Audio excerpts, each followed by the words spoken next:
The following program is a Nighthawk Network presentation.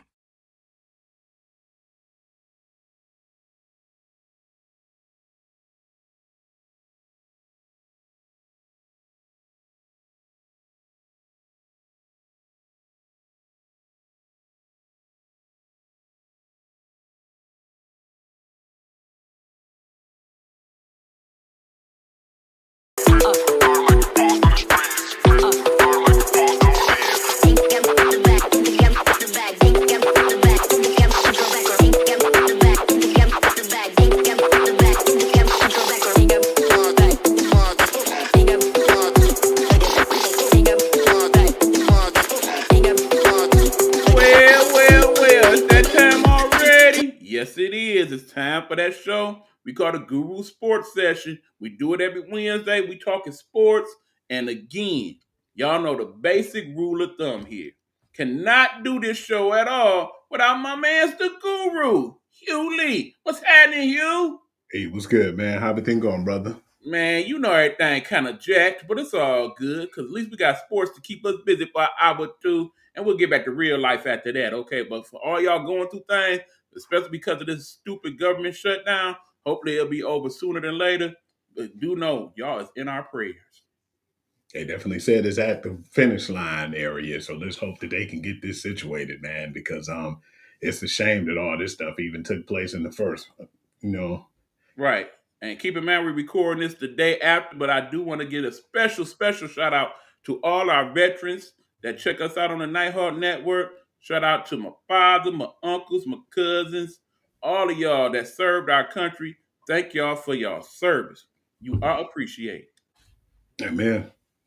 All right, that being said, let's get into it, y'all. It's showtime. What we talking, Hugh? What we talking? Let me put you back in your seat. There you go. We're gonna step into the NBA first, man. We kind of seen the writing on the wall, but I just wanted to discuss it because this was one of the main things that happened yesterday. The Dallas Mavericks fired GM Nico Harrison, man. What do you think is next for the Dallas Mavericks in this case? First of all, I think this was so stupid. Not necessarily him getting fired, because if not for what happened with the draft situation, he probably would have got fired anyway. But the fact that if you had an inkling that you was gonna fire this dude at the beginning of the season, you should have just went ahead and did it at the end of last season. Okay, we ain't even but 10 games in, and you decided, okay, yeah, we kind of suck right now. Yeah, him got to go. It's his fault. It's been his fault. And the question I got to ask you, he was simply this: is that dude fired because the Mavs not good right now, or is he fired because Luca, the one they said was fat and all that, got his shit together and is showing out in LA? I think it's because of Luca, man. Because of the fact is, when you look at it, man, this dude is averaging damn near 40 points a game, and on top of that, that was the trade. Luca didn't want to leave. Nico Harrison basically wanted him out of Dallas, and on top of that, man, Anthony Davis missed 3 games, man, and it's possibly going to be more. Did you hear the news too about him? They were saying something about with him, he had like a hamstring injury, and Nico Harrison was trying to force him to come back, too soon. And that's when the Dallas doctors said, no, we're not going to allow that to happen, because if we do, that can put him on the risk of having an Achilles injury. So that's why he's been out, because he's definitely hurt. He had a hamstring injury, but then they were saying that Nico was trying to bully him to come back. And it's just been a lot of things that's been going on over there, man. But I think the X factor of this is definitely Luca and the way he's been playing and how bad that team's been, because they averaged like 28% and less with their starting five at 3-point land too, man. So they haven't been shooting well on it. Did you hear the rumors that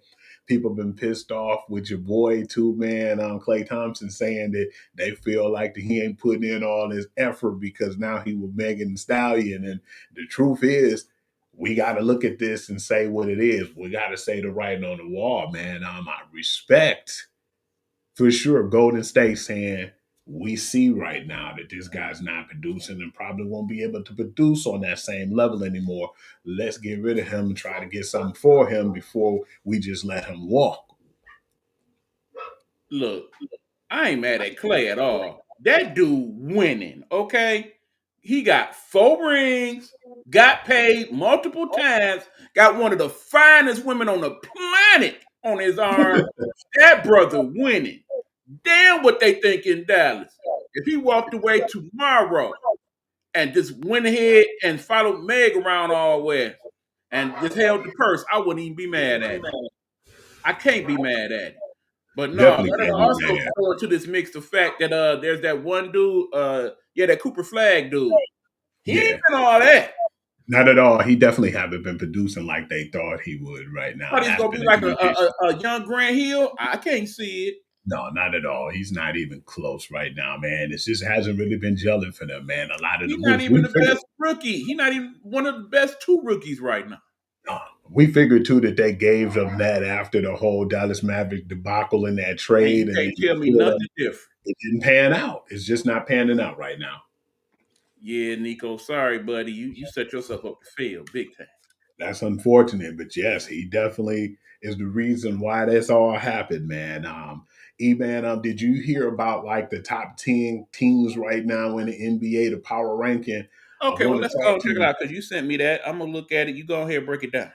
I want to talk to you about it, man, because there's a few things I disagree with. I know you're gonna probably disagree with. There's a little tweaking that I feel like they could have did with this. And All for right. the people who wasn't aware, I'm about to give them the top 10 in the rankings right now. And I wanted to start off with, of course, I believe they deserve the number 1 spot. That's the Oklahoma City Thunder. They're 11 No doubt. Definitely no argument. It's scary because they look like they better than it was last year. Agree. Absolutely. All the way around, especially defensively. I wasn't too much agreeing with the Denver Nuggets being number 2. I thought the Pistons should have been number 2, then the Denver Nuggets 3, but they had the Denver Nuggets at 2 and the Detroit Pistons at 3 right now. Understand, both them teams going to end up going further down the rankings as the season go on, and particularly the Pistons right now because they beat up. I don't know when it happened, but all of a sudden, like, half the damn team is injured. Hell, they struggled to beat the Wizards the other night. But that's because outside of Captain Cade, they really didn't have nobody to go to. They ain't looking too good playing Chicago. Right, and Denver, they played a lot of the punk teams so far. So once they get into the meat of the season, I definitely see them going down. Cleveland Cavaliers are number 4. I believe some of it had to do with them injuries too as well. Yeah, they'll actually probably move up a little bit. New York Knicks at 5 with 7-3. They still kind of adjusted to the difference in styles, right? The Mike Brown effect. Yeah. What surprised me too is actually, if I had to tweak it a little more, I would say Oklahoma, Detroit, San Antonio Spurs, Absolutely. and then Denver. Because and keep in mind, they just not getting healthy for real. De'Aaron Fox just not really started playing this last week or so they definitely gonna get better. You know, they got the Spurs at number 6 at 8-2. That make sense. It should at least be 3. I agree with you on that. And then the Houston Rockets are 6-3, and they're 7.